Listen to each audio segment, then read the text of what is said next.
What's going on, everybody? This is live stream 50, and the topic of the hour is unidentified flying objects entering U.S. airspace. Now, what does that mean? We don't know. We're going to talk about it, okay? Does UFO mean alien? Possibly. Does it mean Chicoms? Possibly. Probably. But nonetheless, we're going to kick this around, so I'm going to go around the horn and start introducing everybody. First and foremost, no strangers to stream. We got Les with Pegasus Test. That is his YouTube channel. Be sure to check it out.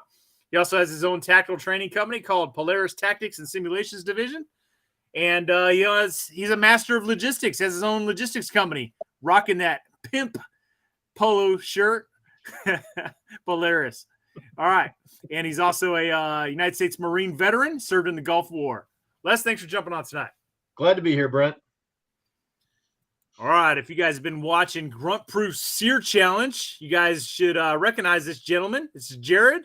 He's got his own tactical training company called 2 Alpha Solutions. He was my competitor at the Sear Challenge. So Jared was a Navy veteran, and he's just recently started joining us on these streams, and it's a pleasure having him on. Thanks for joining us, Jared. I appreciate you having me on, buddy. Really appreciate it. All right, next we got my buddy Chad. Chad and I go way back. Chad served in the United States Marine Corps. He was in the initial invasion in Iraq in 2003, served with 1st LAR, redeployed in 2004, hooked and jabbed in Fallujah. And then Chad and I met each other in Bravo Company, 1st Battalion, 23rd Marines, where we went downrange together and hooking and jabbing in Helmand Province, Afghanistan. Chad is studying to get his military doctorate's degree and always brings a excellent perspective, an educated perspective to the group. Chad, thanks for jumping on tonight. Glad to be here. All right, next we got the good Bruce Camp Armament, a.k.a. Boomer Jr. Bruce is a former aircraft mechanic, and he also brings that civilian perspective to the chat, which is badly needed. And he's my right-hand man here on YouTube. You guys can hardly see any videos of mine that don't include him. And speaking of which, I still got to talk to you, Bruce, but we got to do a Korean War video because there's a lot of demand for that, man. So, all right, speaking of Korea, that's going to be our last guest here. We got the good Dr. Christopher Larson. He's an accomplished author. He's a U.S. Army veteran, and he's the original founder of the One Shepherd Leadership Institute, going 40 years strong. And he just brings an unbelievably awesome, educated perspective to the group. And he also has his own YouTube channel called Christopher Larson. Be sure to check it out. Doc, thanks for jumping on tonight. Thanks for having me. All right, guys. That is our panel tonight. And let's kick it over to our usual starting pitcher, Les. You got it. All right. Well, our last stream a week ago, we talked about one balloon shot down off the coast. Since then, now we're up to 4 shot down. So only 95 red Chinese balloons to go at this point. And the interesting thing about that, if you look at the weather patterns, they were probably all launched after we shot the last one down. So this is kind of Xi Jinping going, screw you, America, I can still do it. And he's reduced the altitude so it interferes with civilian air traffic. Which is not another this from him to us, because look at the havoc he's caused. You know, we got to shut down airspace. We got to go up. We shut them down, and or shoot them down, excuse me, and then causes disruption. And the other long-term goal, I bet this is to give us an air threat to worry about at low cost. Because if we don't have an air threat to worry about, we probably don't need F-16s that we'd give to Ukraine. So I'm sure Vlad's talking to Lee there going, hey, keep sending them balloons because the Americans are freaking out. And I think that is the overall tactic that they're after. If they get any intel out of it, they're probably treating it as a bonus. All right. So, yeah, the balloons that was over, I think, Montana earlier this week, I believe is the same one that was shot down over Lake Huron. I think they had a radar contact and they lost it over Montana. With the weather patterns, like Les just said, within the next day, it was over Lake Huron, and they were able to make contact with it again. So I'm going to go in a somewhat different direction with my feelings here on this. I'm loving it. I think it's absolutely hilarious. We've become so trigger happy now. We're shooting down anything that resembles a balloon. And if these aren't balloons, but an alien invasion, guess what, folks? We're all fucked. But I digress. Today's White House press briefing informed us that NORAD has updated its radars to include slow-moving, high-altitude objects, so we're able to detect those now, which is why we're seeing more and more of these phenomena in the news. I think the big picture here is how this is going to affect our already strained relationship with China. I read an article, I think it was from the BBC, that China is now claiming they have received more than 10 incursions from U.S. balloons, and they will now shoot them down. So this could get interesting very quickly. Looking forward to the conversation. Yeah, me too, Chad. I'm looking forward to it as well. Now, last week, over this whole thing, you guys will remember I sort of played devil's advocate here.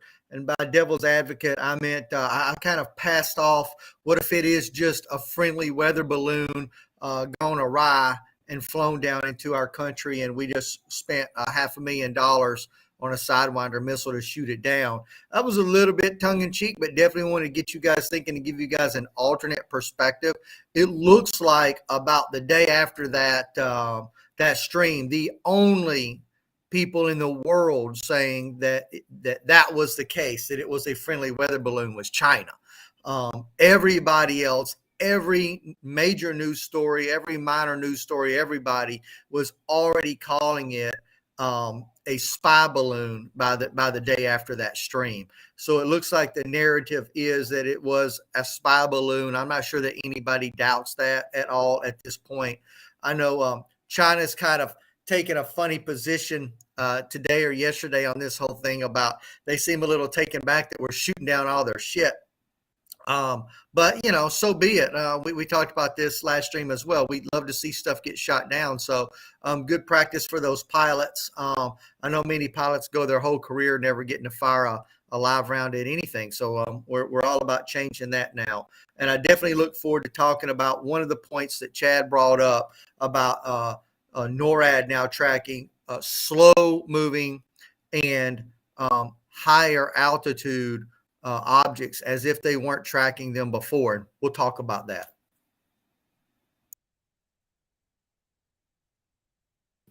So it's already been said. I mean, look, I go to the range sometimes and shoot, a 12 gauge, and I say pull and someone throws a clay pigeon and then I shoot it out of the sky. It's a lot of fun.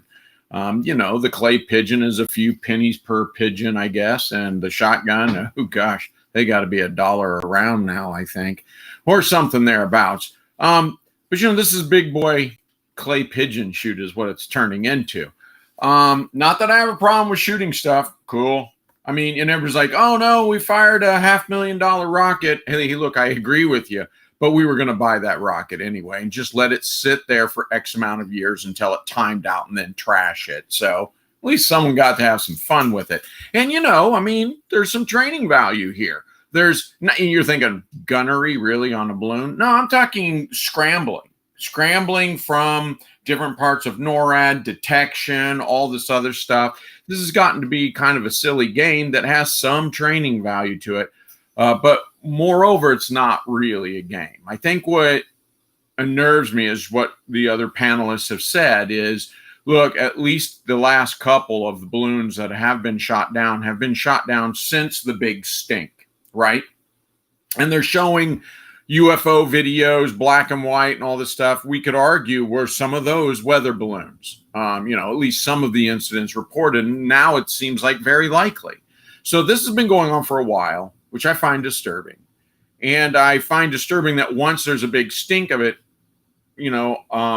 China uses this as an antagonizing tool, right? They're just intentionally trying to, let's be an antagonist about it. Okay. So now we need to do something that's measured and appropriate, right? Measured and appropriate. By the way, it doesn't mean duplicate. Sending balloons over China is not measured and appropriate. Sending a drone over their submarine base, measured and appropriate, right? Just so they see us do it. Okay. I guess that's what I'm wondering is, this is the balloon war, and it's ridiculous and a little funny. But how far is this going to go?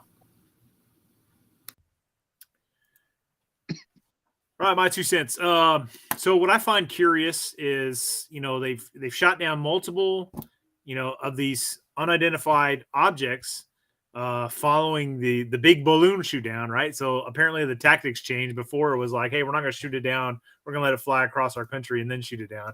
But now they're blowing these things out of the sky, the second they get detected. So that's interesting. Another thing that's interesting to me, I saw something about like they weren't confirming that it was a balloon, and they weren't confirming like what was the propulsion systems on these were, and they were just referring to it as an object was shot down. So it's like, what the hell are these things? They're not the same. The one that was shot down that flew over the continental United States isn't the same as the the one they shot down over by Alaska. Apparently, they said it was smaller and described it as an object. So it's like, what the hell are these things? So you think back, I can't remember if it was a year ago or 2 years ago, but that, the videos were coming out with, F-18s following objects that were, real small and everything else. So I think there's a lot to dissect here and discuss here. What is bothering and worrisome to me is that this balloon was apparently flying at an altitude that we weren't detecting, or these other objects were coming in at a size or altitude that we weren't detecting. Why?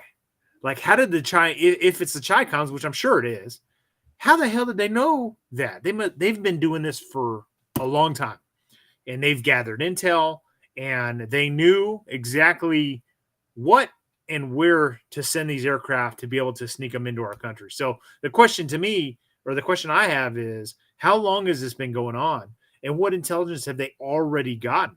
Right? I mean, clearly, guys, they know a thing or two, right? Because they're sneaking these things in, or have been sneaking these things in for a while. And if the civilian public, the U.S. public, didn't become aware of this and start raising a stink about this, who knows how long this has been going on and would have continued to go on for. So I'm going to open up the floor so we can kick this around. Yeah, that's Brent, right. Go ahead. That's an interesting point in the fact that clearly somehow, either through espionage or just by standard military tactic of probing, they found a gap and they exploited it. And what we're probably seeing, especially with the first balloon, is they were just pushing the gap, finding out where the limits of that gap were. And I'm going to give credit to the U.S. military. The reason we're finding so many now is they analyzed the data, looked for a trend, found it by looking back at old data, and quickly found a way to queue and find these things. And hence why we're finding them in Alaska and Yukon and Montana quickly now. It's also old technology. I don't think it's on our radar, no pun intended. But I think the Chinese communists have some idea that we would ignore or fail to detect these balloons as we did in the past. Think about it. It's actually not a bad idea. So much so that I've got an article from MSN that the top general in the U.S. military says that these might be useful in the Middle East for us. So I think most countries would ignore a balloon going over their territory. So it's a good point, Brent. Well, and then I'll jump in and say, let's give the military credit where credit's due. But I'm not going to credit the military with finding this. This was Miss Nesbitt preparing for her garden tea party when Fifi started barking at something up in the sky. I mean, this was a civilian who found this and alerted everybody. And there's the, supposedly the most advanced, well-funded, well-trained, well-led military in the world. And Miss Nesbitt is leading us all to victory. I will say this, though, that using older technologies is always a joke. It's it's the butt of any joke. Yeah, I mean, that's funny stuff, because we all know that once you make a good red dot system, once you make a good, body armor system, once you make a good UAV, whatever the soup du jour is, all other technology is obsolete, doesn't work anymore. And that is why in Somalia in 1993, Adid went to smoke signals, runners, couriers. He went completely off grid, and we couldn't find him, not with all of our satellites and hovering AWACS and UAVs. We couldn't find him because he started using really old technology that works. And that's why Green Berets were horse mounted in 2002. Because the truth is, old technology does work. Even when it comes to weaponry, bow and arrow still kill you. So, yeah, I think we have a tendency to dismiss all of the previously battle-proven technologies, and they tend to be not on, they tend to be less easily detected.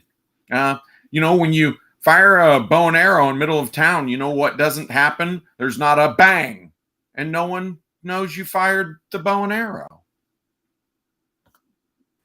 It's like the the less story with like the 300 freaking T-55 tanks.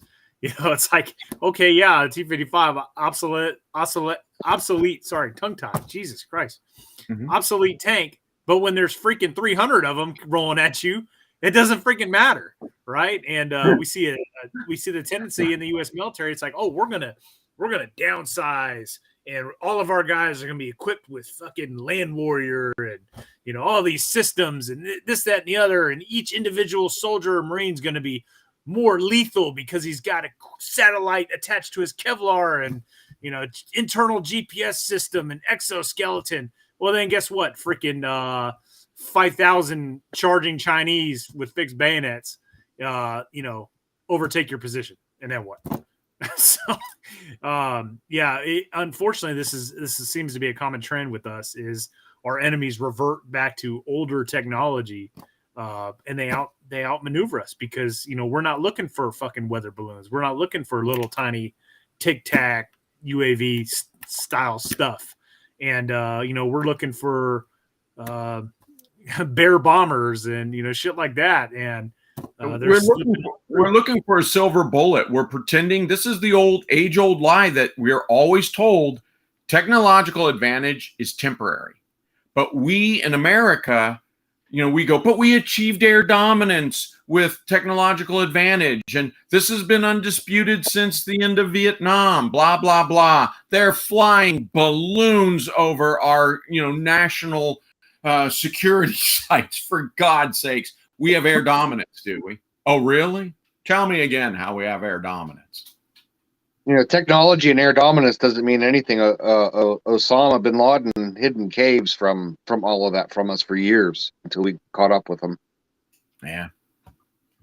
Well, air dominance is the key phrase that you hit on there, Doc, and stuff, because it's a new term. That term didn't exist until Desert Storm and the Kosovo operations.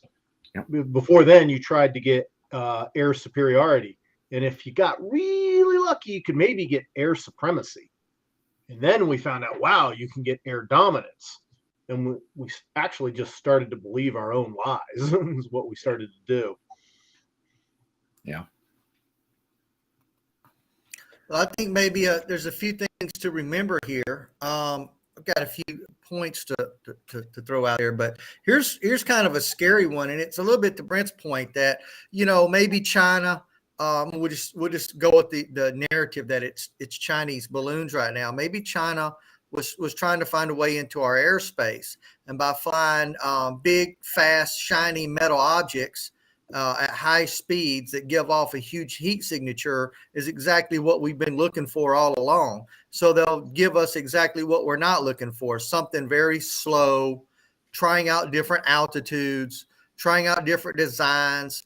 I believe the U.S. government said that they thought the first balloon, the first balloon that we saw travel completely across the country was steerable to a point. Now, this is important because this isn't just a weather balloon that you're letting travel with the wind. You actually have some form of control over it. I'm thinking sort of like a parachute would have when you jump out of a plane. Being able to steer that a little bit is really nice because it'll keep you out of the treetops and land you in a field versus catching you up in the trees or landing you on a rooftop. So if this thing is steerable, and this thing can not just get over a state, but through the wind current, but could get over a military base or a target of large size, whatever.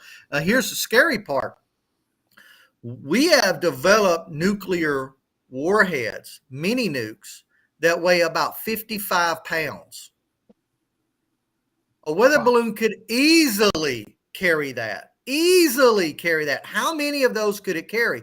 You guys, a few streams back, or a lot of the chat was talking about EMPs. And yes, EMPs are a concern. I don't know anything about EMPs in terms of how small that a government can make them and make them effective. But I do know how small a government can make a nuclear warhead because we fired them out of cannons in the 50s and 60s.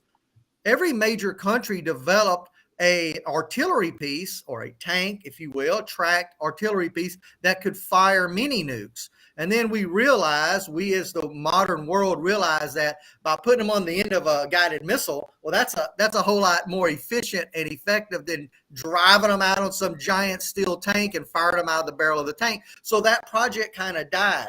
But the technology is more than 50 years old. This isn't new technology. Let's just make a nuke real small. Now, I could imagine if a China had a mini nuke on a hot air balloon at 50,000 feet and could guide that wherever they wanted within relative accuracy. Relative accuracy is pretty damn good for a mini nuke. So something to think about there. And lastly, I wanted to bring this up. I know a lot of you guys have talked about it. We're not ignoring it.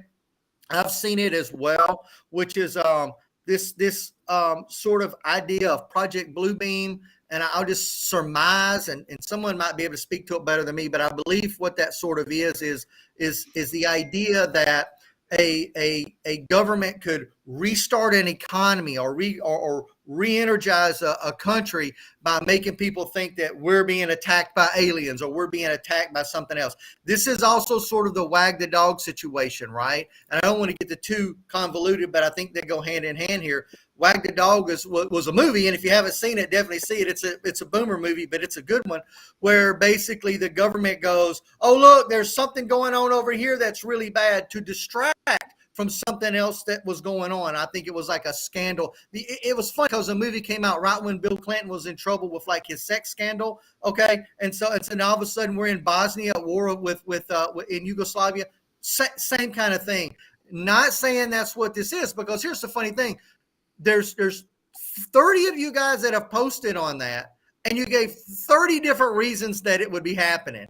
Yes, our government's doing all kinds of shady shit all the time. So there's plenty for them to try to hide and distract us from.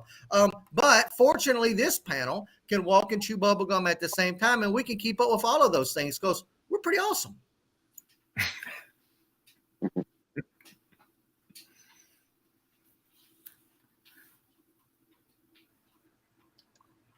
Well, there you go. High praise indeed from Bruce. Yeah, I think that's your faith is a little misplaced, though. I think that's some serious food for thought, though. If God forbid, if we do a war with China does kick off over whatever flashpoint it may be, continental United States is not expecting an attack at all. And if you have these little Chi-Com balloons floating over and our radars weren't able to pick them up, and they start dropping payloads on, infrastructure back here in the rear. Hell, Bruce knows this. I think it was last year or maybe the year before, we had a huge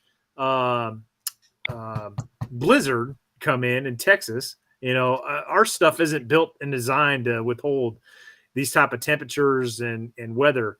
And it essentially took out our power grid. We had, blackouts across the state, and it just shut things down completely. So can you imagine Chicom balloons sneaking in, and I'm talking like pre being able to detect these things, and dropping bombs and delivering ordnance on power grids in respective states. Think how much that would absolutely fuck our OODA loop. So, and nobody would be expecting that here in the continental U.S. An invasion of the United States doesn't mean troops on the ground from China. We weren't expecting airplanes to fly into buildings 22 years ago either, and it happened. Well, Jared, you raise a good point. Something I want to get into right now, actually. We've been talking about our reaction, but what about the Chinese reaction? I think this whole incident has been somewhat embarrassing for Beijing.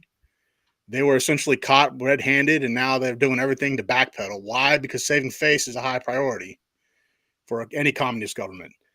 Real quick, I want to plug this book that I've read. I've plugged it before in a previous stream. It's called Political Warfare by Dr. Gary Gershonek. This book is completely free from Marine Corps University Press. Just go to their website and order it. It's paid for by taxpayer dollars. It's well researched, and even more so, it breaks down.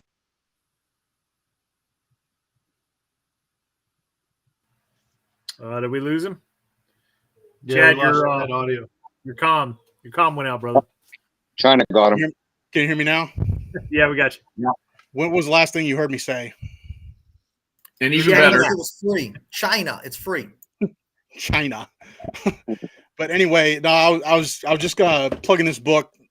I know I've plugged it before. You can go to Marine Corps University Press and get it. Political Warfare by Dr. Gary Gershonek. Gershonek references what the Chinese call the three warfares, and this includes legal warfare, public opinion or media warfare, and psychological warfare. Okay, the Chinese also believe anything goes in these arenas, so lying is definitely permitted. And I've seen all kinds of articles with various reactions from China, including from Chinese state media. First, one article claims China has no information on the balloons. They have no idea what they are. Now, another article is claiming, hey, we want them back. We want our balloons back. They don't belong to you. Give it back to us. So now, are we really to believe that China would not act the same way we did if something was put over their land? No. They would act the same way. They'd be shooting shit down and all that stuff too. So they throw a damn fit whenever we put them as an enemy in the new Red Dawn remake, which Bruce loves so much. Ooh. But this is important to understand because we can predict how China will react. I've got an article from South China Morning Post pulled up, and now they're claiming unidentified objects are in their airspace now. So this is from yesterday. So they had to shut down some port. I'm briefly stating what's in the article. They shut down some naval port because they saw some unidentified object out there. Now they're probably going to claim it's a U.S. balloon. So, who knows how long it's going to take before they shoot down something and put it on their state media and say, look, we shot down an American balloon. Of course, that balloon might be made in China, but, Well, I mean, okay, so let me offer some counterpoints. Not to say that I disagree, because I don't. But there's the other perspective, or I guess there's the other side of the same coin, and that is one of the criticisms in the retrospect of the Soviet involvement in Afghanistan. So yeah, we're going back to the 1980s, right? The whole decade. And in fact, the Soviet involvement in Afghanistan, as many of you know, are really what bankrupt. It was a contributing factor to what bankrupt the Soviet Union.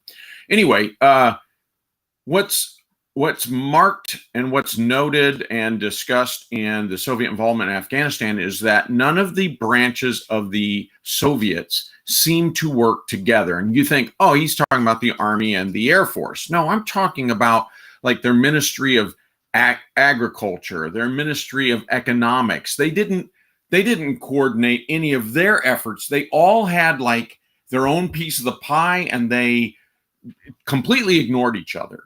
And you wouldn't think from a totalitarian regime, say something like a communist regime, you wouldn't think that would be the case, because come on, you have one dictator, he or she says all, right? And everybody has to follow suit. But apparently that's not the case.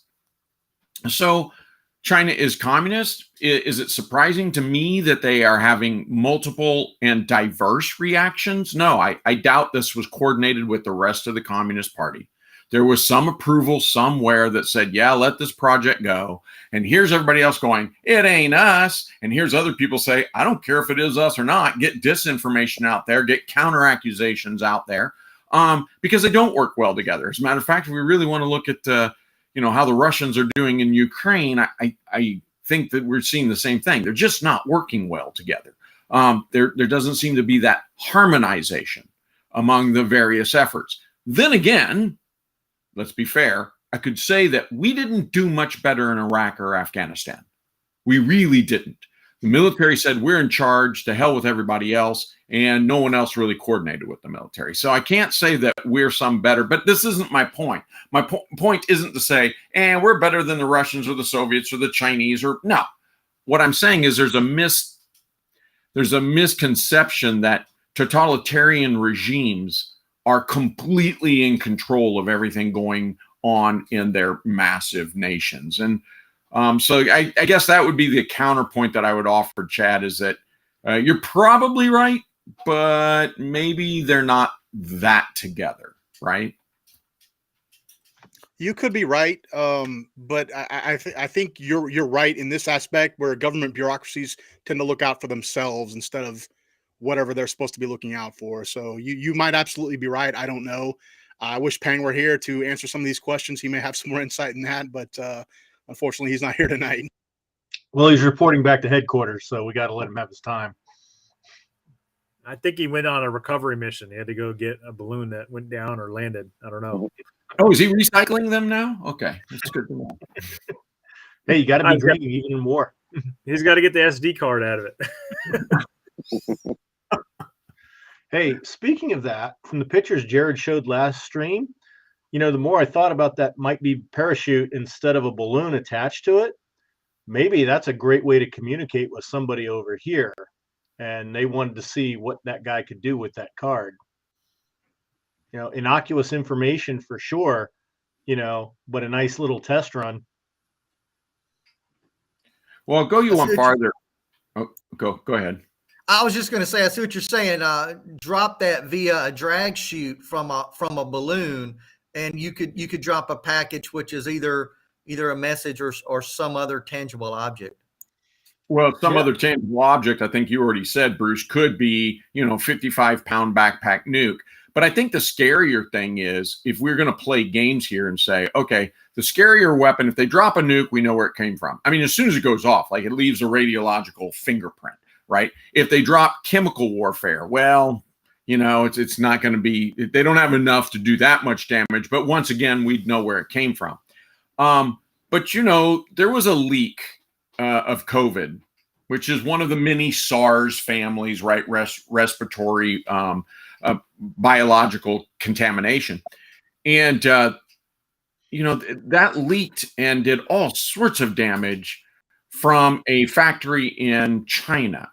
What if the release point was Wyoming, or New York City, right? You see what I'm saying? Like, to me, that's the scarier, and that would be the scarier thing, or I guess course of action, because that could be so incredibly disruptive and very, very difficult to prove, I would think, unless you shoot down the balloon. And it could be something as simple as they're delivering 55 pounds at a time of fentanyl, and it's coming down over the northern Midwest, and there's a huge cartel presence up that way too. A lot of this could be test runs for that, or maybe the picture that I gave to Brent last week to share, maybe that was a test run for fentanyl delivery. No, valid point, Jared. And circling back to mine, my thought was that, okay, they drop it, they take the SD card out. If you're tracking that balloon, it's emitting nothing. You're not getting any detail. It's not transmitting. It's not doing anything. And then some random guy finds it, uploads it through the internet. Nobody's ever going to track that. Just by inserting it into your computer, it could automatically just report back through the internet to them. Mm-hmm. I think these Chinese spy balloons, though, I mean, obviously they probably have an SD card or something along those lines of, doing it manually, getting that information. But I would suspect that that information is getting transmitted in real time, right? Like their satellites are picking up something. So I was curious to hear on the first balloon when you had the U.S. defense officials saying that, like, oh yeah, essentially saying we know it's not transmitting at this time, not saying how, but they said that we know it's not transmitting. It doesn't have the capability of transmitting right now. Let's see. I don't know, but I would hope we had some type of ELINT aircraft orbiting that thing the whole time, and if not jamming it, frying its electronics so it can't transmit anything. But that's just a hope. I don't know. Well, and if you're Joe Biden and you just let this thing fly across the country without jamming it, do you really want your press secretary going out there telling everyone that it's been transmitting the whole time? This could be quite a convenient story as well. Let's not forget what our government is capable of. What she call Canada today? Did you guys hear that? Canada. Yeah, hello, home of the Canadians. How do you say it? Canadians? Canada, home of the Canadians. Yeah, maybe it's a good thing, guys, not to get too far off topic, but with people like that in our government. I mean, if they're that incompetent, maybe that's a good thing rather than having the brilliant evil person in charge. I don't know. Oh, in case you guys didn't see, Pang is listening. Like a good little communist he is. He's listening in. Fantastic. Well, yeah, and I saw. I'm sorry, I can't remember who said it, but they were like, why would they do a balloon? They can get this all from satellite. Well, I think it's several things. One thing we addressed that last week was that a balloon has far more hover time, right? So you have greater hover time. So if you want to see where the van is a satellite can go, oh, there's the whatever, there's the block, there's the blue van. Well, but I want to hover and see where the blue van goes for the next hour and 45 minutes. Satellite can't do that. And a balloon can. So your hover time. And then, as we've already said, you can broadcast. You can either record or broadcast. And if you're broadcasting up, say, to Chinese satellites, then your resolution of images and potentially even listening devices and stuff like that would, at least in theory, be better resolutions. So, I mean, we kind of addressed this earlier, but I get the point. Yeah, they have satellites. Yeah, there's still reasons to use balloons, and that's if they're actually data collecting what we think they're data collecting, which is taking pictures and listening. But as Brent started off this evening by saying, what if their whole entire data collection is really more based on, do they even see us? Have we found have we found our stealth mode? Have we found our $1,000 stealth mode? Right. And you say, why? Well, I just said, now you can gather all this data, or you can do something far more nefarious. You can put in weapon systems. You can do drugs. You can do, illicit commerce, all sorts of stuff. Yeah. And let's assume that they've got spies, or at least information coming out of our military and our tracking facilities, our radar facilities, and a big blanket of how we gather information in this country. It could be also, they could just be seeing how we respond to this stuff, right? Something comes into our airspace that we didn't expect, maybe, that, wasn't that bright, shiny fighter jet flying overhead, was something else. How do we, the people, respond? How does the news media report on it? How does the military respond? We've already heard NORAD came out and said that they're not now just looking for that shiny jet up in the sky, but they're also going to be looking for these very slow moving, relatively small footprint type balloons or whatever they may be. So NORAD's already told them, hey, we changed what we're doing. So they're gathering information, they're learning information, even if whatever they sent over was completely benign. And they're also developing data, actual weather data, because if you rewind to World War II and you look at that Japanese balloon program they had, We had radar in the Second World War. It wasn't detecting them. Look at the resources we had to put to defend it. An entire regiment of paratroopers was put over on firefighting duty. You know, it's going to just take one of these things to come through, start a major fire and say, oh, I don't know, Montana or Minnesota, we're going to donate resources to it. And I guarantee one of the outcomes of this, from our last stream, somebody said, why didn't the governor of Montana shoot it down with his National Guard? He couldn't. His National Guard consists of C-130s. And then I started looking up all the Air National Guard's orders of battle.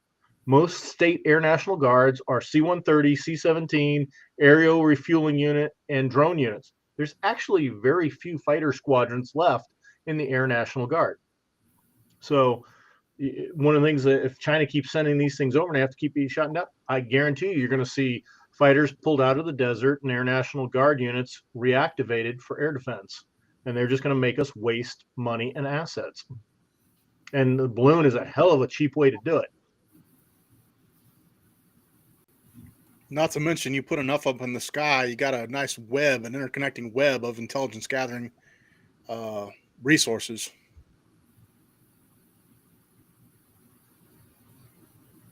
I'm sorry. Chad. I was reading. What? Can you elaborate on that, Chad? What were you saying? I was saying if you put enough of them in the air, it creates a web of intelligence gathering, you know, basically a large apparatus, one large apparatus composed of several different, you know, pieces is what I'm trying to say. But I had a question for you guys, maybe, and this is kind of off topic a little bit, but do you guys think, or how much of our reactions do you think these objects is an attempt by Brandon to undo his shitty approval ratings? Oh, sure. It doesn't hurt. Just like shooting down Gary Powers didn't hurt Khrushchev at all. So yeah, no, it doesn't hurt him to shoot these things down. He caught a lot of shit for waiting for it to get all the way across the country to shoot it down. So yeah, as soon as they detect these ones, I imagine the next ones we hear get shot down will be shot down over the Aleutians and over the Pacific. I mean, it's funny because, Chad, I see where you're going. Is this just a red flag and a very, very low hanging? Come on, $1,000 balloon. He can launch a bunch of those. I mean, what's next? You know, he's got to up his game. He's got to actually get like an animal cracker with the lion and then, you know, bite its head off or something. I mean, if people are applauding Biden for this, once again, Mrs. Nesbitt and her gardening party, you know, they're really our last line of defense. I think they get more credit than Biden. I don't even think Biden knows which way to look for balloons: up, down, left, right. Let's remember that. I think it was the I forget this Carville. I think the bald-headed guy from Louisiana who said, "Never let a crisis go to waste," and that's one of those great sayings that we should all remember. Rahm Emanuel, I think. What's that? I think it was Rahm Emanuel. I think he said it as well. I think it was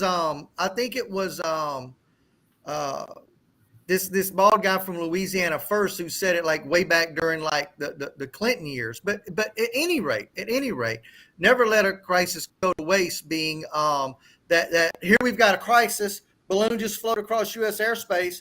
There is no doubt in my mind, that there are a panel of professionals sitting in a room somewhere in Washington, D.C. going, how do we spin this in a positive light? Every politician's going to have that panel from your community board member, if they can afford it, and maybe their family around the kitchen table, but all the way up to the president. So yes, how does he spin this in a positive light? If he can turn it around to, hey, look at all the stuff we're shooting down. We're working to make you safe. I need your support to keep our airspace safe, blah, blah, blah, blah. No doubt he will attempt to do that. Yeah, I just want to reiterate, because I know we got a lot of new viewers in here, I mean, if war had kicked off with China before this, just think that they could have gotten those balloons with payloads into the country undetected. You know, let that settle for a minute. you know, here we are looking for ballistic missiles and freaking high flying bombers, and they send in damn balloons with possible payloads on them, completely evade our radar, and are able to get over areas where there's nuclear weapons. stored. So that's pretty eye-opening in my opinion, because what else are they doing that we haven't discovered yet, right? Or haven't thought about yet? Because who was thinking about goddamn weather balloons or high flying altitude freaking balloons as just surveillance systems or possible weapons platforms? Like, nobody is thinking about that. But now they're shooting down these things, and I kind of want to dispel the, I keep seeing the recurring comment, oh, $1,000 balloon. It's not $1,000 balloon. It's a balloon that's carrying, the last one was like the size of a small plane, I think, or a bus. There's another one they shot down, they said was the size of a small car. And then other ones are calling just objects. They're not even talking about what kind of propulsion system. They might not even be balloons. So they might be a freaking Tic Tac for all we know. All we know is it got shot down by an F-22. So, and I want to reiterate what Doc said earlier about like the missiles. They're either sitting in a warehouse or they're going to be shot at a drone for training. Like, I'd rather our guys are practicing on Chinese-made UAVs or whatever the hell equipment's coming through. So I'm not making that argument whatsoever. I'm glad to see Chi-Com stuff getting blown the fuck up. At some point, I do want to talk about aliens, though. I think that'd be an interesting conversation. I do like the parallels here to Red Dawn, because if we remember in the opening scrolls of Red Dawn, the waves of immigration coming over the southern border, the influx of troops via civilian aircraft, non-threat type of airborne thing. Interesting parallels. This guy says that first balloon had an estimated value of $4 million. Wow. I can't verify. I don't know that, but if that's true, that's pretty crazy. Yeah, but that's nothing to them, though. Well, depending on, That's yeah, I nothing mean, look at the chaos they caused in the country for a mere $4 million, right? They definitely got their money's worth, even if that is the case. One of the things that I think is probably we should point out too is that I'm getting, and this is just through the mainstream media, just browsing over the high points, but it seems like we're getting different descriptions on what these UFOs are. The government is refusing to call some of them even balloons. Some are supposed to be like conical shaped. I've heard shaped like a hexagon. So these are not like they made 50 of type A and sent type A over to do whatever type A was doing. It seems like these were a bunch of different type of unidentified flying objects, which is what they are because the government's not identifying them yet. Yes, we've got a balloon in hand, and we saw a picture of a balloon with the little radar station hanging below it. I'm hoping that this one ends up crashing on my property because that looks just delicious right now. As a matter of fact, if they would disguise them as that, I think they would be cheered on by the country rather than us demanding that they be shot down. They need to learn a little bit more about Americans and our culture. But yeah, anyway, just something to think about. Are there different types that are being out there? Are they coming from different locations? Do they have different purposes? What's going on with them being referred to as or being described as being different shapes and whatnot? Come on. That's where I'm going. Yeah. Come on, guys. We've been seeing balloons over, and yes, there are such thing as weather balloons. There are other valid reasons to have balloons, right? Lighter than air vehicles have existed for quite some time. All that said, we're constantly getting reports of, the UFOs. And of course, a UFO, let's take a minute, take a deep breath and say all it means is unidentified. It doesn't mean it's, alien life form. But who's getting who? And if I remember correctly, in the 50s, the reason Project Blue Book started up was not to assuage the sensibilities of a hysterical nation, but rather to investigate to see if this kind of hysteria was being used by the Soviets or the Chinese or whoever, Cuba, as a ruse. Hey, get them all worried about, UFOs and aliens going to come and attack and eat their cows, and we'll go ahead and use that as a ruse, as a cover story. And so I think that's what Project Blue Book, principally, I'm sure there were several different, mission statements there, but principally they were checking to see if, in fact, these UFO stories actually had any merit, and to see if we could link them directly to enemy antagonists and, enemies of the state and everything else. So that is a good question. Have we been seeing all of these things happen here in North America off the coast of the East Coast by naval pilots and everything else? And now my question is, where we've been going, hey, it's an unidentified flying object. And everybody's like, see, I told you aliens are real, and then you chime, whatever, do. Okay, fine. Yeah, okay, that's fine. But I'm more concerned about that's the cover story. So what's the real story? We'll never know. They'll never tell us. Doc Lawson. How long have you been a doctor? Well, I appreciate it. And thank you for the compliment. How long have you been a doctor? I got my doctorate in learning technologies, educational psychology from the University of Missouri in 2015, May 2015. So Doctor? Yep. People ask that. So my research is in human factors, cognitive science.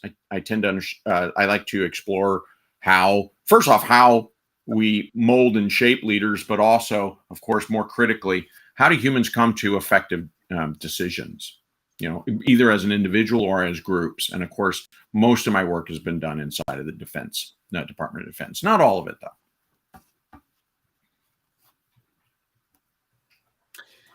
Okay, I want to talk about because we're almost to the 1 hour mark. So I do want to dabble into the possibility of UFOs being alien. And if so, what are we talking about? Are we talking about aliens living underneath the sea or in the earth or freaking outer space or what? So I want to go back to, I think it was last year, maybe 2 years ago. But it was all over the news, right? The Department of Defense had released this footage of like these F-18s tracking these UFOs on their screens, and they were moving at a speed that was unexplainable and doing maneuvers that were unexplained. And a lot of pilots that were in training were saying, I think they were conducting training exercises, were saying like, oh, we see these things all the time.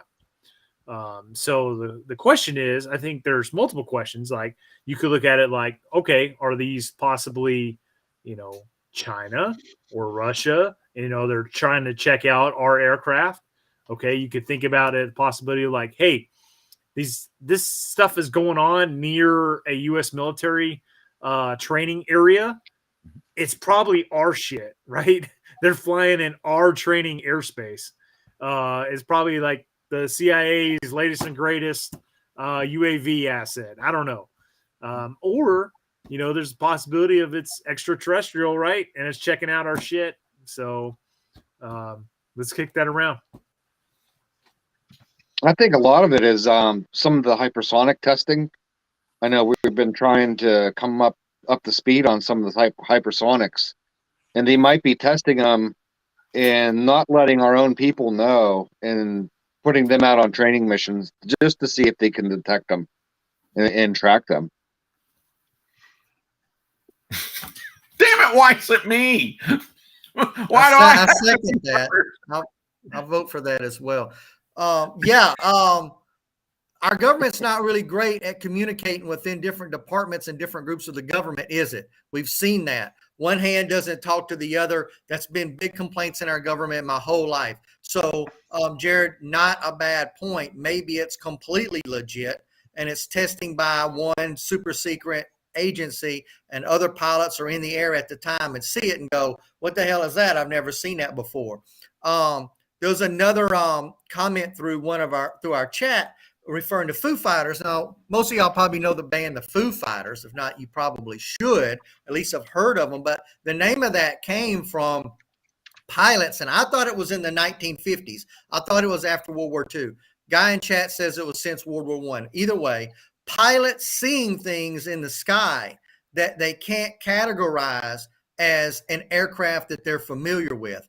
And it was so common among pilots during the 50s, I believe, that they just started referring to them over the radio as Foo Fighters. And every pilot who was up there knew what he was talking about. And without even making a big deal about it, they would just refer to them as Foo Fighters. So these unexplained flying objects that seem to be able to turn on a dime or seem to be able to fly faster than anything we've ever seen before, have erratic movement that's not typical for the aircraft that we're aware of today, a lot of times referred to as Foo Fighters. It's not a new thing. It's just new that our government seems to be starting to talk about it finally. Or maybe it's just pilots not willing to admit somebody else outflew them. You know, half of what keeps a plane in the air is the pilot's ego. I mean, hell, we have to call our Navy pilots aviators because supposedly they're better than pilots. Just ask them, they'll tell you. Okay, so I don't want to be but I am. I have to admit, when it comes to aliens, I'm the doubting Thomas. Look, there's part of me that wants it to be true, okay? And I could wax poetic about why that is, but I'll spare you. But I do think, I tend to want to look at things from a rational perspective, and I think some of this is sampling error. What I mean by that is, let's just stay with the military for a minute, but I could say this of a much larger flying community. But the military has advanced, systems of detection. So they detect something. Forget about what it is for a minute. It's natural. It's not natural. It's from this earth. It's not from this earth. It's man-made. It's not man-made. They detect something. And then we tend to associate, okay, well, they detected something. And as Brent said, wow, that's around a military base. Well, yes, it was the military that detected it. And so therefore, it is around a military presence. You see what I'm saying? By sampling error, right away, we're going, oh, wait a minute. Maybe, because what we want to believe is, oh, this must be happening everywhere. And the military, because of their advanced detection, targeting detection, and things like this, well, they must be just getting a glimpse of what's going on all over the globe. Whereas I'm saying, or maybe, but there is a sampling error to say that, well, they're targeting military, aliens are targeting military bases.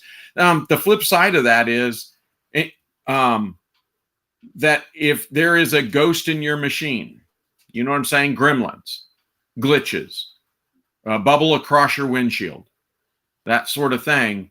Then once again, we have, commercial airlines are seeing this too, ergo, these must be, aliens, or we're going to attribute it to something. Little green men or whatever. We're going to attribute that to something. And the logical, it's somewhat logical to say, well, it's so out of my experience on this earth that maybe it's not from Earth. Or maybe it's a far more common phenomenon. And no, I'm not talking about light reflecting off of a gas swamp bubble. Although, I guess that too. But I'm saying electronic, ghost in the machine kind of. No, these are just glitches. So I guess I'll give my 2 cents on this. I don't have a whole lot to say. Life on other planets, definitely probable. The universe is certainly big enough. Aliens on our planet, yeah, I'm somewhat skeptical. I tend to think many of these phenomena are probably next generation aircraft that are still classified. I think Brent probably nailed it best. It's probably our stuff and that we're testing out. At least I'd like to think so. Yeah, I mean, look, if aliens were here, we would know about it. I've never fallen for that stuff that, we have all this secret alien tech at Area 51. The U.S. government couldn't hide Bill Clinton getting a blowjob, and yet I'm supposed to believe for 70 fucking years they've held alien technology safe and away from us and the public. No, if it was out there, we'd know about it. Yeah, that's where I am. I'm in the same boat, Les, that I just believe that if they were here, we would know about it. Flip side, I would say, because I don't just discount what Chet just said is, hey, look, there is a probability. There's certainly a probability that complex, sentient alien life form exists. There is a much lesser probability that it could travel here. But I would assume that if it could do all of that, traveled here, first off, I would assume that it would want to make itself known, either for, hey, I'm here to conquer, or hey, I'm here to work with you.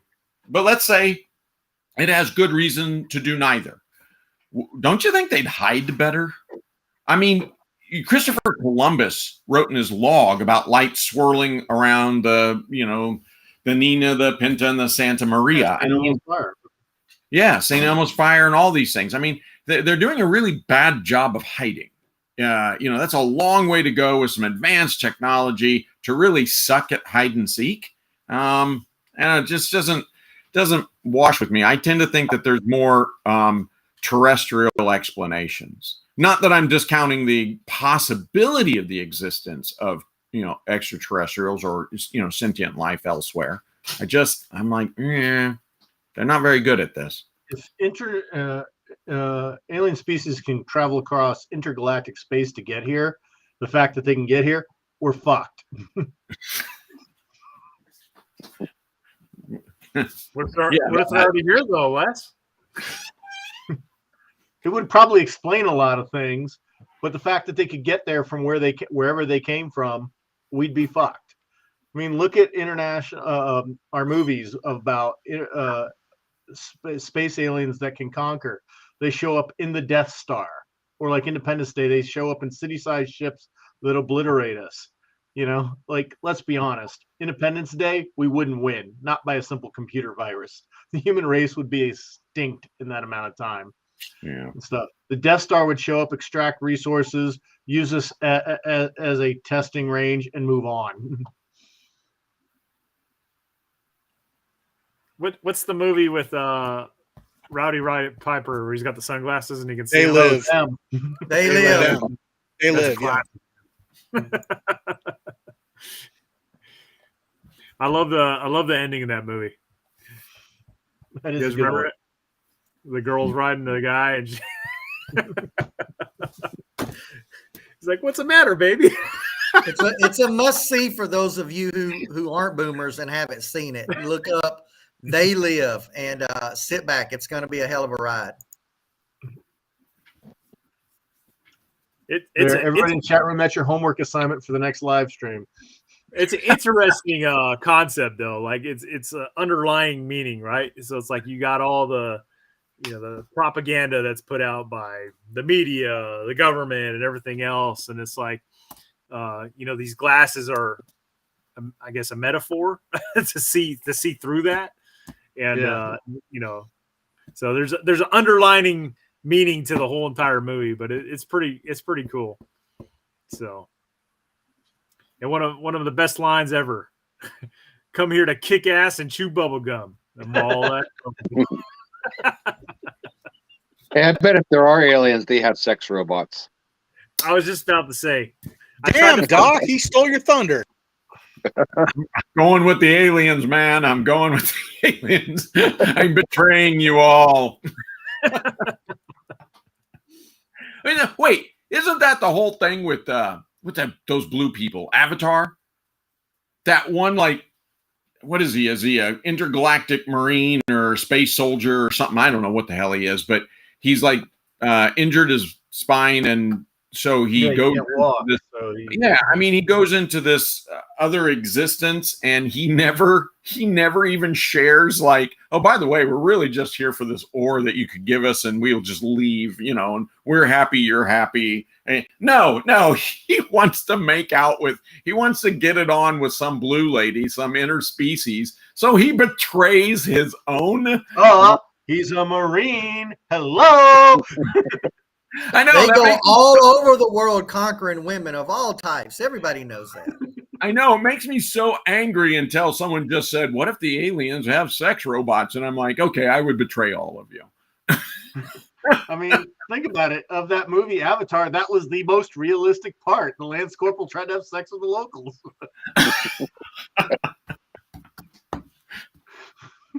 Fair enough. Fair enough. I think we expended all rounds on this topic of conversation. So what do we got for topic 2? Anybody come up with anything? And then you guys feel free to throw some suggestions out.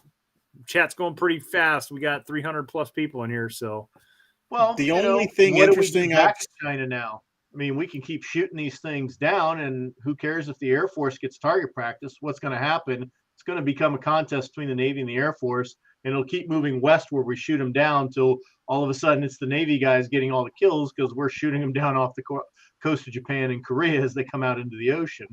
but we need a, like Doc said earlier, though, we need a measured response with China so that they stop. You know? Right. What is that?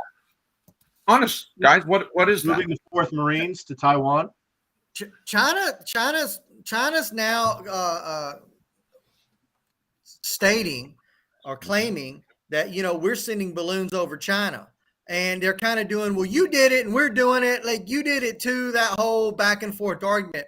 Now, maybe it's true, maybe it's not. Our government's never going to tell us. Yeah, we're doing the same thing. If we sent a balloon over China, you'd know because it would say Goodyear down the fucking side.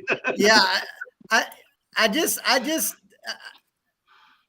I've learned to distrust in our government enough that when they say they're not doing something in a foreign country, they may very well be lying. I mean, it wasn't it Obama that got caught tapping the phone lines for Angela Merkel in Germany, and he got caught red-handed on that. Then we found out that, and then the answer's like, well, everybody does it. Everybody's involved. Everybody's trying to spy on everybody. Yeah, okay, fair enough. When you get caught, it's a little bit it's a little bit ugly, but I don't know. I mean, it's sort of to Brent's point. Is that sort of our response to start doing it to him and go, hey, look, you're doing it to us, we're going to do it to you.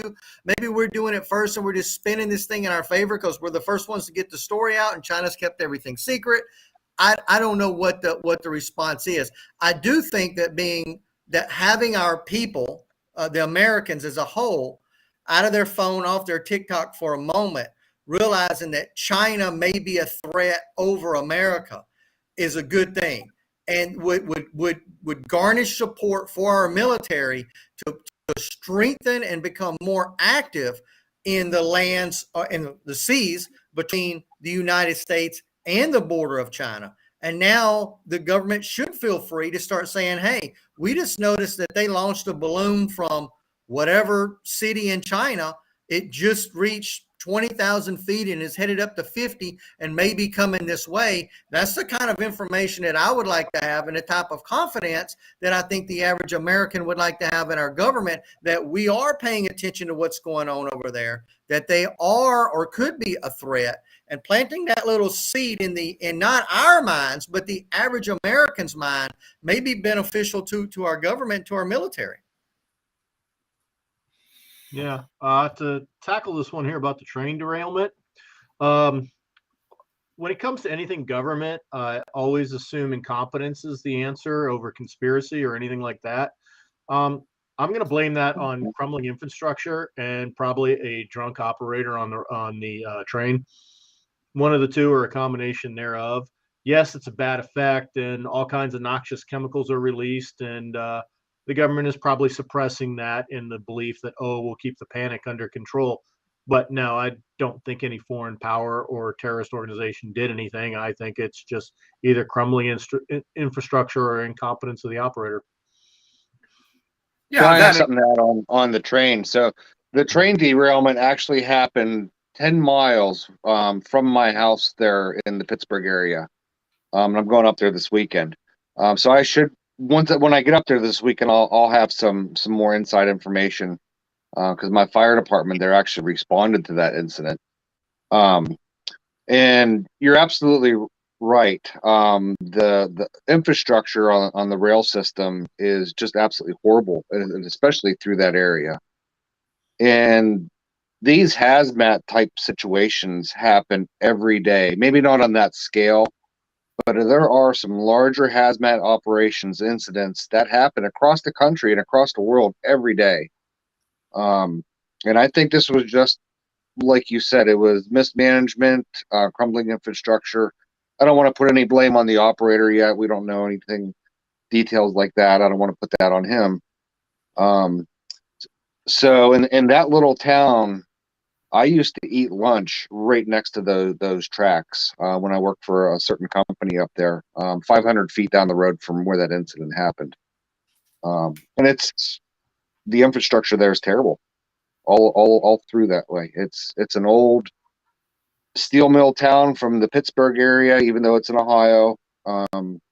It's an older town from the early 1800s. The houses are all older. And they have hard times keeping up with the maintenance on these rail lines through there. Man, there's something else going on, Jared. There's something else going on. And that is, like, we see this all the time when there's something like a shooting or an airplane goes down or a car accident, pile up or whatever it is. We have to give time for the investigation to actually tell us what the hell's going on too. Let's, you were saying, I don't want to blame the engineer or the crew or anything like that. Right. We shouldn't. We should wait for an investigation.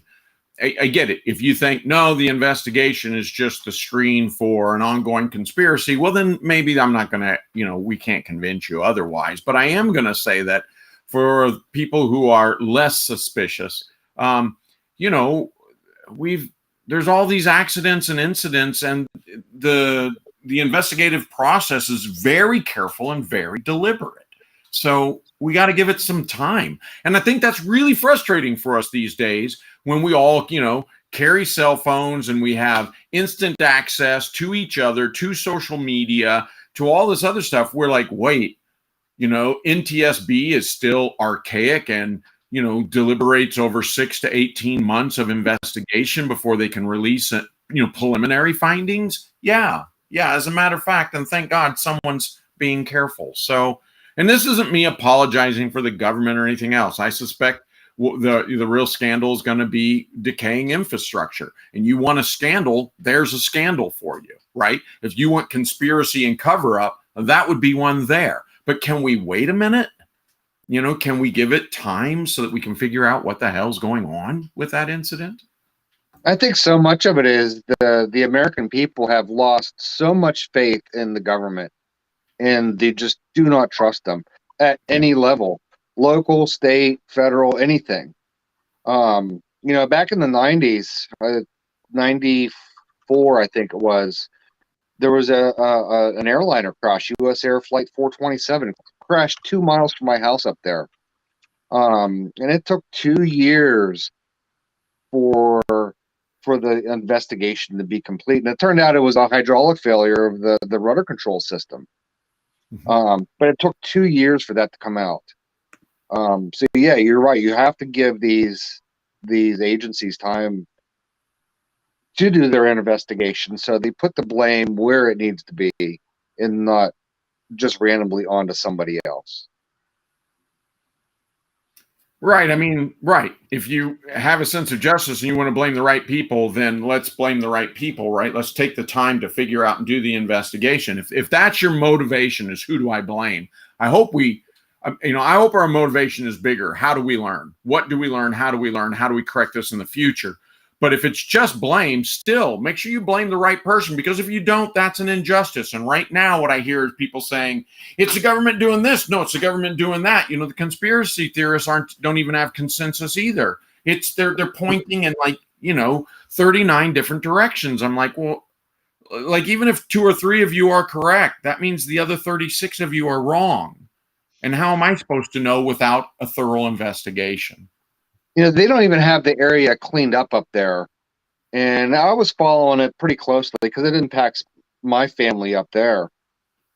Within a day and a half, people were talking about lawsuits already.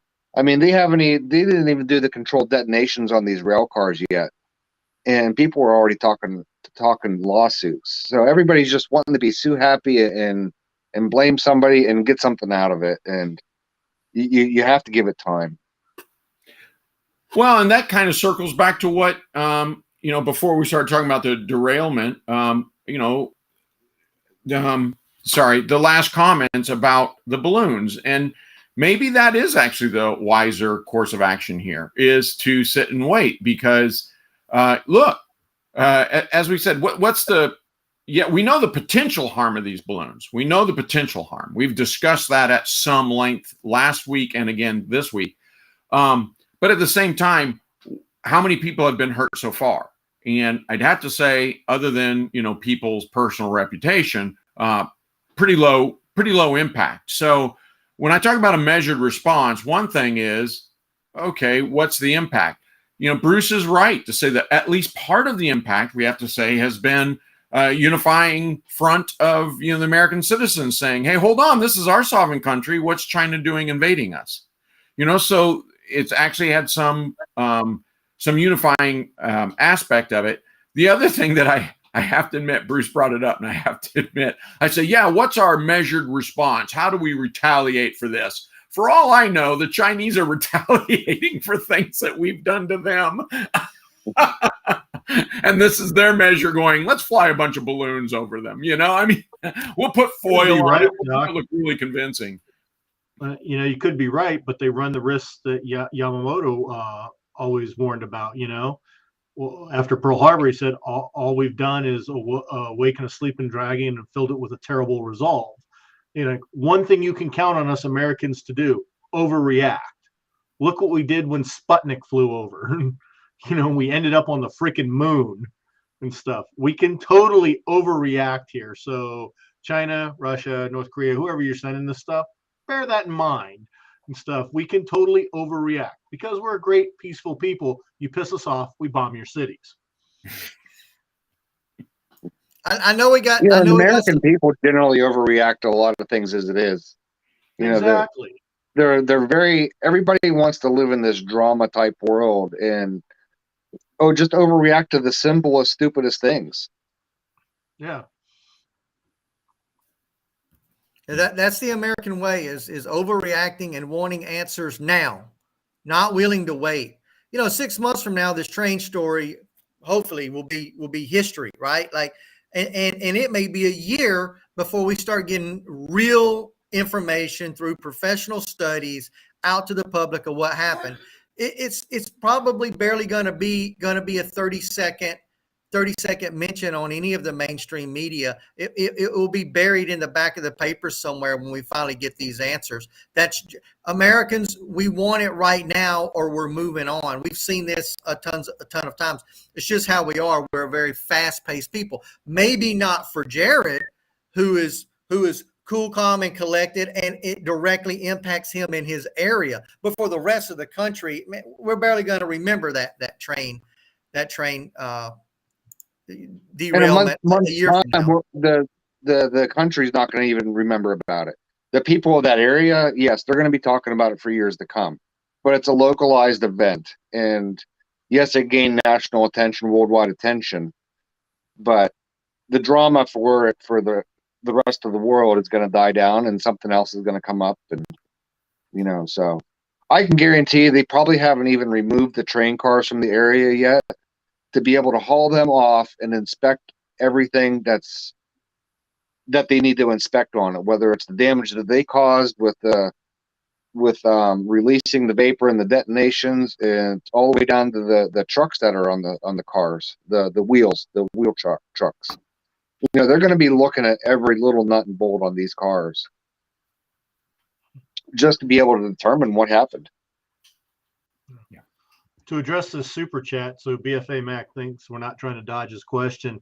The impact of China's aging population, it's going to overwhelm their economy.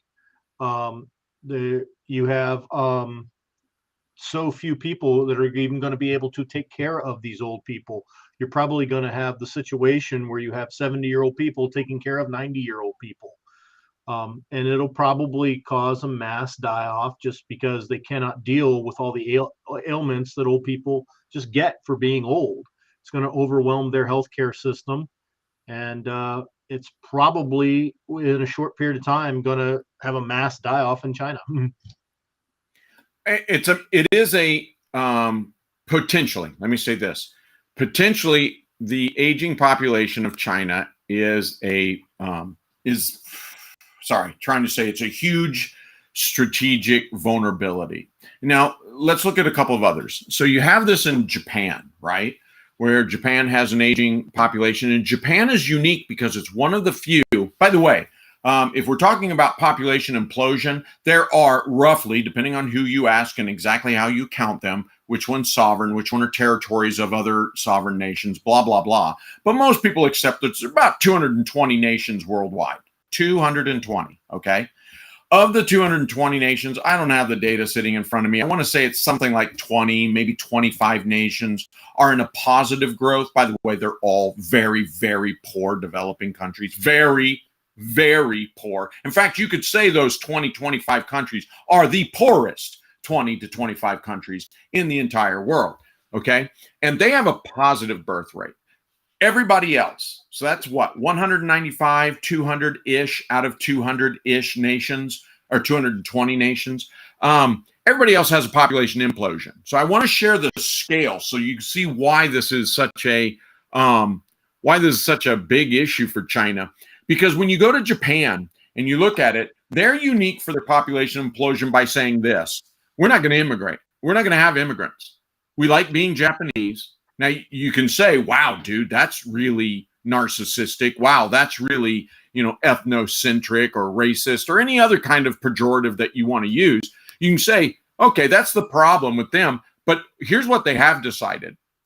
It's no longer important for us to be number 2 or number 3 economy. What we want to be is Japanese. And so we're not going to import all these people that take away our identity and anything else. We're going to button this up and we're going to solve it in-house. And no, we're not going to have, they're trying to increase their birth rate. They have like one of the very lowest in the world, Japan, right? But you can see what it's doing to their economy. It's falling. But here's what they did enjoy before that started happening. They had a full generation, arguably 2 generations of incredible wealth and prosperity and infrastructure support. And so they were at a point where they could actually handle a population implosion. It's not good for them. It's not good for their economy, but Japan can handle it even without importing. Here's the problem for China. It didn't have those 2 generations. It hasn't even achieved wild, stable economic growth. It hasn't achieved it. So if you start to shrink now, this is very problematic for the strategic vulnerability, be that political, economic, whatever you want to call it, discuss, for China. Moreover, here's one worse. How are the other 195 countries all trying to deal, other than Japan and maybe a couple of others, how are they trying to deal with their population implosion? And the answer is they're going to import. And they're going to look primarily to China and India and say, let's recruit from there. And other poor countries, we're going to import those people so that we don't suffer population implosion. What does that do to China? If they're suffering population implosion today and everybody else is importing their people to stymie the tide of their population implosion. So when you say, oh man, that could be potentially a disaster for China, yeah, there you go. Well, first of all, I'm gonna take the What? I'm gonna take the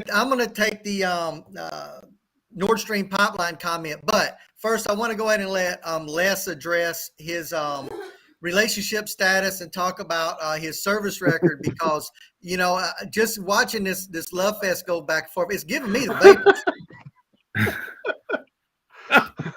Yes, I am a veteran, but I am spoken for, so sorry. All right, now we've got that cleared up.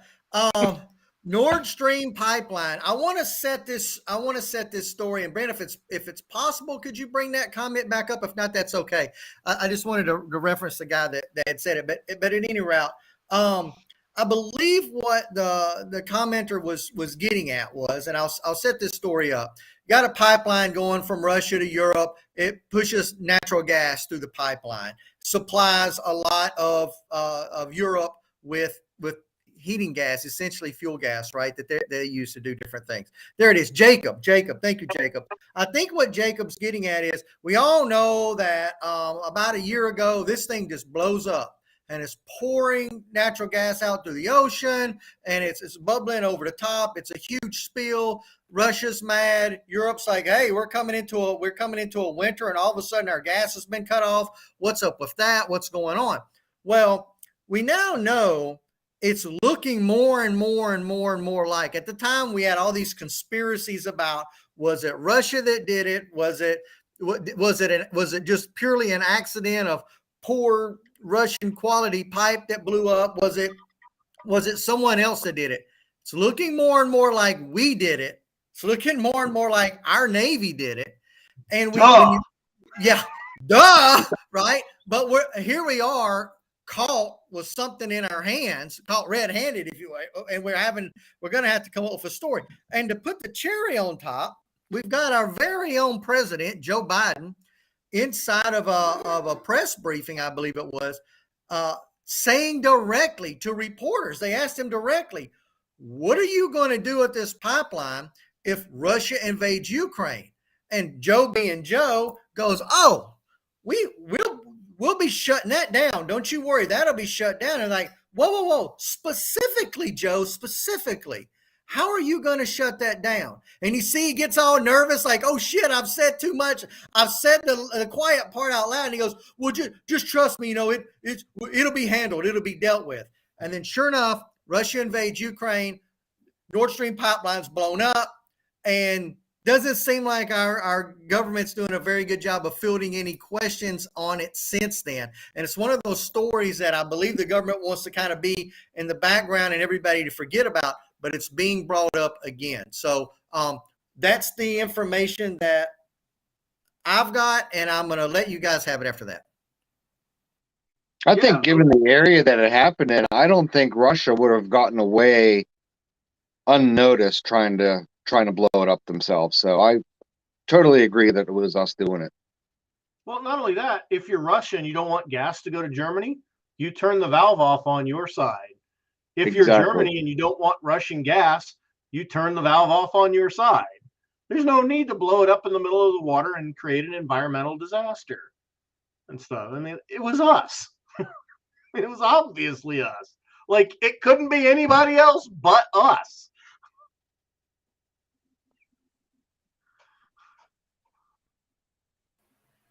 I mean, think about it.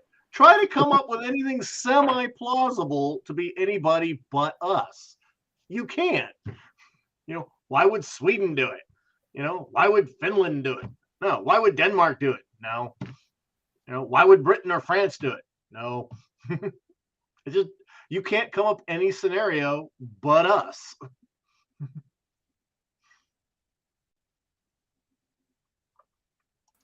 All right. This topic I just pulled up. Is this the guy that was on Joe Rogan? Anybody know?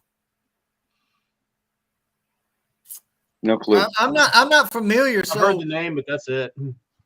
Yeah, I'm not sure. BFA Mac. If that's the guy that was on Joe Rogan, I believe we addressed that the last stream or the one before that. It was one of the deals on China. So. Real quick, Sage is asking, I still don't understand why the U.S. would do it. Simple. We want to make sure the Europeans can't change their mind for support of the war. Now they don't have any gas from Russia. So Russia can't go to Germany and go, hey, super discount on gas if you stop giving tanks to Ukraine. It's not an option anymore. We took it off the table. That's why we send all of our gas to them.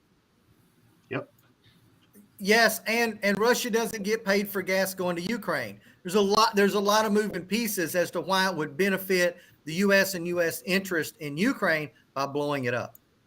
Yeah. So I've got something from the news that you guys may or may not have heard about, but there have been massive protests in Bangladesh over the treatment of the Muslim Uyghurs in China. And the reason this is significant is because it's the first time that any Muslim country has spoken up publicly about what's going on in China. News media sources have indicated that many Muslim countries have avoided criticism for fear of economic backlash from China. And one thing I've been thinking about is why there haven't been any major jihads against China. The Muslim world has been quiet. Not sure why.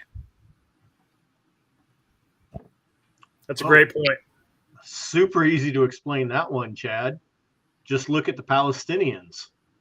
Arabs don't like Palestinians any more than Israelis do. They're useful pawns. They just don't like Uyghurs. So there's no point in going to it. They think China's solving a problem for them. That's why they don't jihad against China.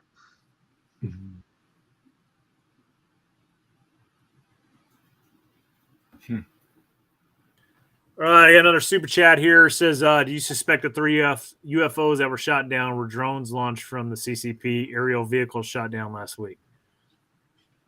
That's interesting. That's I an don't think we got interesting enough take. information. Who knows? Who knows? I mean, if this thing was the size of like a bus or a small aircraft, underneath this balloon, like who knows what kind of payload or surveillance equipment was equipped on that stuff? We don't know. That's a good point, though. And they could have been launched from a Chinese naval ship, or even some kind of a Chinese cargo ship or fishing tropper or something like that. Or Yeah, I believe it's it's living in some community. I believe it's pretty common, and I'm going to go for a bit of a stretch here, but I believe I've seen some shows about like Chinese fishing boats up around Alaska doing whaling, illegal fishing, something to that effect, right?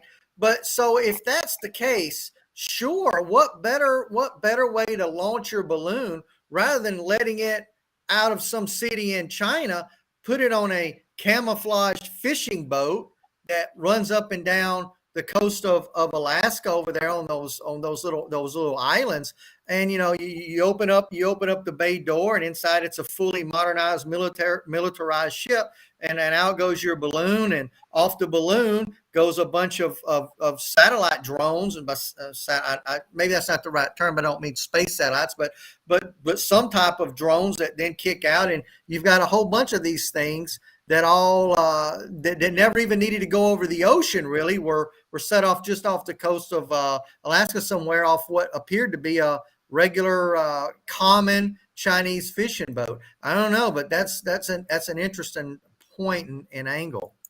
And they could be fishing and whaling by day and launching balloons by night. Yeah, I mean, great point. There's so many Chi-Com merchant vessels on the water, like. How do we know? All container ships are Chi-Com. Yeah. Half of all the container ships in the world are Chi-Com. And they could be going to some, random South American country to drop off a few containers. And then the rest of the half of the ship is dedicated to surveillance or the launching of drones. Who knows? There's got to be so much espionage going on. Yeah, that could be the modern day of the Russian trawler. Yeah, well, so maybe we need to fight weather with sex. You know me, I'm going to say that, but so maybe the measured response is that we do in fact send balloons over China, but they should like broadcast porn and drop condoms, and they should have like really hot chicks and bikinis on the side, and we'll just send that, because I guarantee you, those guys in China are going to be like, we're totally against that and we're shooting it down. Not yet. I'm still down. I'll tell you what, you put a bunch of Latina hottie sex robots version 3.4 on there. You start dropping those over China. You want to see a government get overthrown when they try to censor that? Let me tell you something. Once you've had the Latinas, man, ain't no going back. There you go. That's what we need to do. We just need to start fighting fire with fire, or fighting water fire. Bias much? Listen, they called me the international man, and I landed in one specific part of the continent. So I'll let that speak for itself.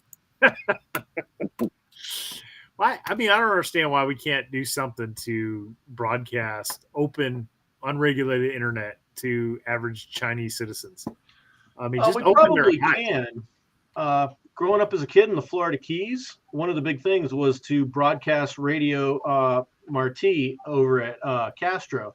The problem you have with it is you'd go to turn on the Dukes of Hazzard that night, and all you'd hear is Radio Marti. You go to school the next day, the only thing coming out of the speaker from the main office was Radio Marti. You get in your car, turn it on, and you hear Radio Marti and stuff. I'm sure some of the friendly governments that would have to be there to allow us to turn the power up that high don't want that shit fucking with their country like that. You also have to have the right devices too.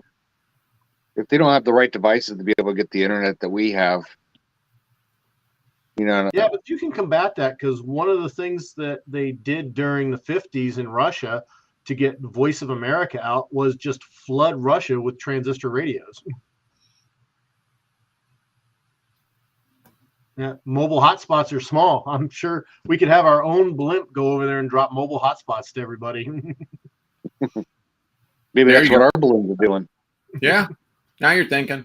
That's what I'm saying. If you really want to do a measured response, maybe it's not military. Maybe it's share the love. Maybe it's 100% tariffs on all their goods. Yeah, that too. Maybe it's no Costco ship can port in the USA.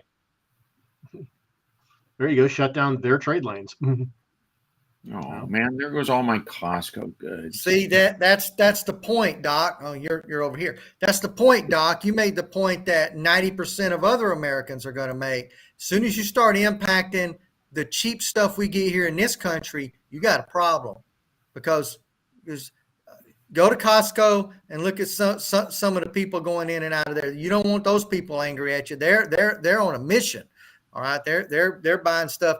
It goes back. We talked about this cell phones. We talked about this with Amazon, cheap goods from all over. That's sort of the catch-22 that we're in. It's easy to say just stop buying stuff from China, but implementing that's a very different thing. I want to piggyback on what Bruce was talking about earlier, and if you guys have not seen this strapping young lady. This is Congresswoman Anna Paulina Luna, and she is awesome. Have you guys seen her yet? Mm-mm. She wore an AR-15 lapel pin to a hearing. Awesome. She's out of Florida. She's awesome. Good for her. Yeah. Florida's just cranking them out, man. Yeah. Hard to find more anti-communist people than people who were under Castro's regime. Yeah. Well, it's also hard to find a more, let me just say that, and it's a gross generalization. If you're going to beat me up in the comments, you have every right for what I'm going to say next. But I find that the Latina, Hispanic cultures are very family oriented, that they tend to, deeply and profoundly adhere to their faith, their religious faith. And while they might be liberal on certain subjects, they overwhelmingly are quite conservative. That's been my observation. She's great idea, Matt. Yeah, Air Force veteran. Absolutely. Tell Elon to crank it up, get a government program, because that's probably save him from Twitter. Hey, wait, I joined Twitter. I finally joined Twitter. I have a Twitter account. I did, because Elon Musk took it over, and I was like, yeah, sure, he's going to do something, right? Yeah, sure. Have you guys been watching at all the Twitter executives just getting raped? Humiliated? I know. Everybody's disappointed in this watching, going, they're not going to prison for 3 years. They should all go for felonies. I agree. I 100% agree. But at least it's so satisfying to see them sit there and go, no, I have no recollection of that email. Oh, that's fine. Here it is. You got this? Is this your email? Is this your letterhead? Is this your signature? Is this? Yes, that's mine. Oh, good. Let me read it for you so we have it for the record. Did you in fact say that? Well, I suppose I did. Oh my God. It's just so much fun watching these guys go, oh crap, you found that? I'm like, yes. So in a way, they are punished. They've lost their 7-figure income. Well, that's true. They're no longer working for him. Elon Musk has fired all of them, and then I can't help but to think he maybe had a hand in leaking all this information to Congress. So, when he's having these reporters do exposés on it, they're getting it from somewhere. Oh yeah. I mean, like like signed documents and emails and just like all the documentation that they have. Date. Here's who you're talking to. Here was the date. Here's where you signed. Oh my God, it's brutal watching these four just get, just get flamed. So, so yeah, I right away went, oh, I've always kind of wanted to check out Twitter. So now that Elon Musk is running it, yeah, I joined it. All right, guys. So I think we reached culmination on our topic tonight. I definitely appreciate all the super chats that you guys have thrown out for ideas for us to kick around.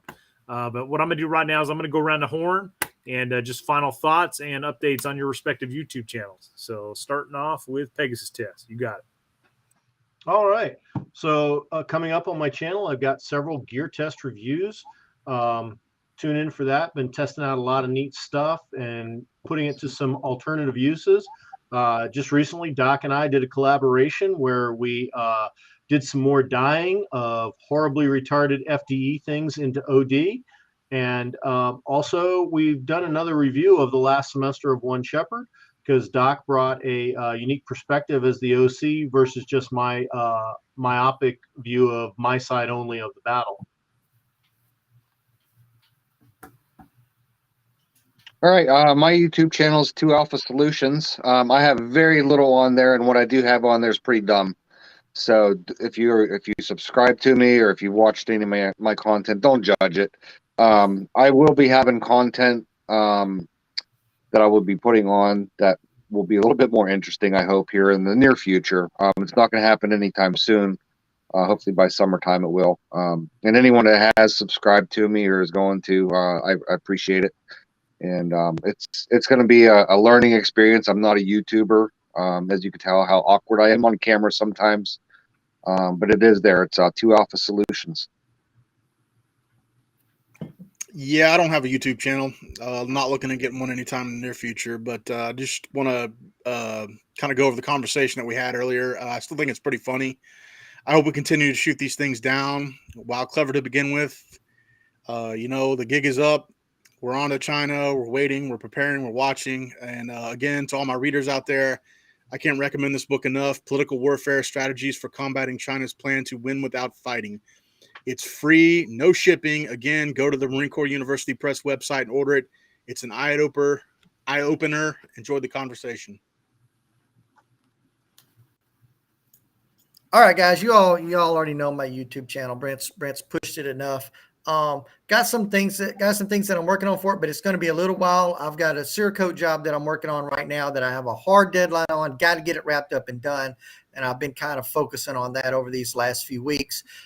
If you haven't seen They Live, check out They Live. If you haven't seen Wag the Dog, check out Wag the Dog. Those are some older movies now that some of you younger guys may not have seen, but you'll find both of them interesting, since we're pushing books and I'll push movies. I'm not much of a reader unless it's got a lot of pictures.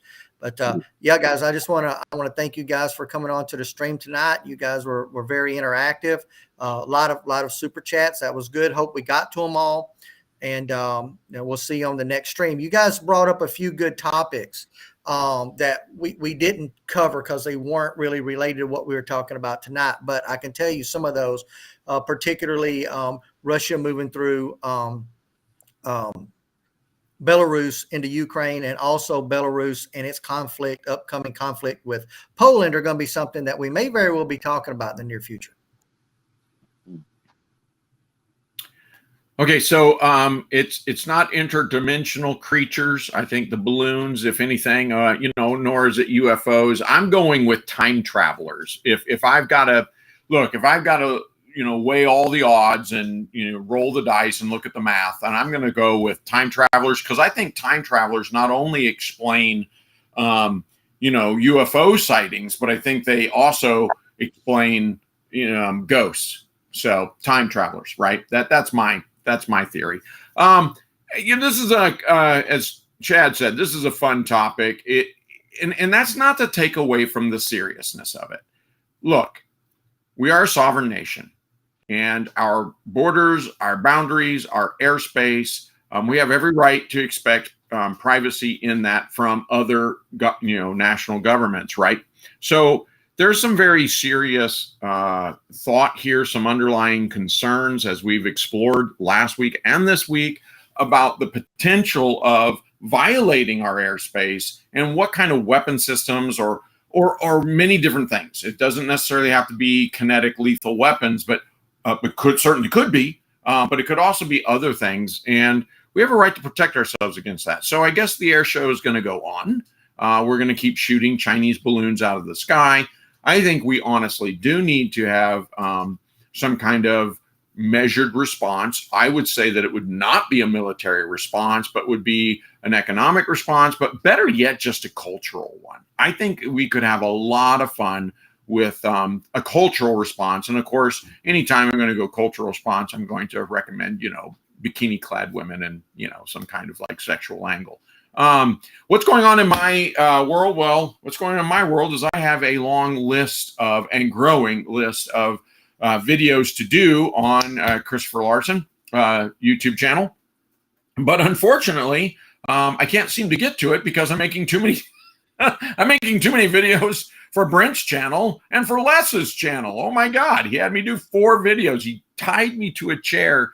It's not as fun as it sounds. Anyway, so but I promise my channel will get more videos out here in the coming weeks. All right, thanks.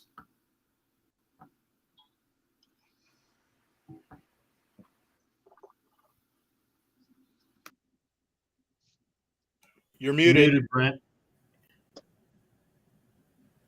Thank you, sir. Sorry. Comms good now? I just want to say thank you to Richard Santiago. I saw him in the comment section. He's the one that gave me this sweater. It says freedom, motherfucker. So appreciate that. Yeah, so obviously the weather, the balloon, the first balloon there's no question that's Chinese. I would assume that the other ones are Chinese too, although coming in from Alaska, potentially could be Russian, right?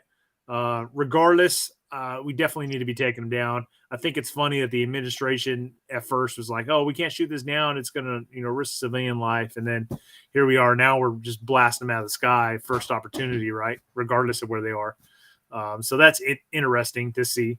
But regardless, I think it's setting the right precedent. I've seen a lot of comments about, it's just a diversion and stuff like that. Guys, I don't see how the Biden administration can paint this as a good thing. Like the first balloon sailing clear across the continental United States before shooting at it or before destroying it. Like I don't see how that paints him in a good picture whatsoever. A diversion for something else. Well, what is that something else? I don't know. So those of you that are saying it's a diversion for some, what is it? Where is it? Where is it? When's this going to come to fruition? So regardless, any Chi-Com, anything coming into our airspace needs to get blown the fuck out of the sky, whether that's in the air or underwater or whatever the case may be. I am completely anti-Chi-Com in this regard. So what do I got coming for the channel? So Winter Forge videos. I had some previous projects I had to wrap up before I could get to it. So now I'm there. I'm at that point. So I'm going to start sitting down and working on the Winter Forge wrap up. So that was some great footage, great time up there. Doc Larson was up there. It was a great training event.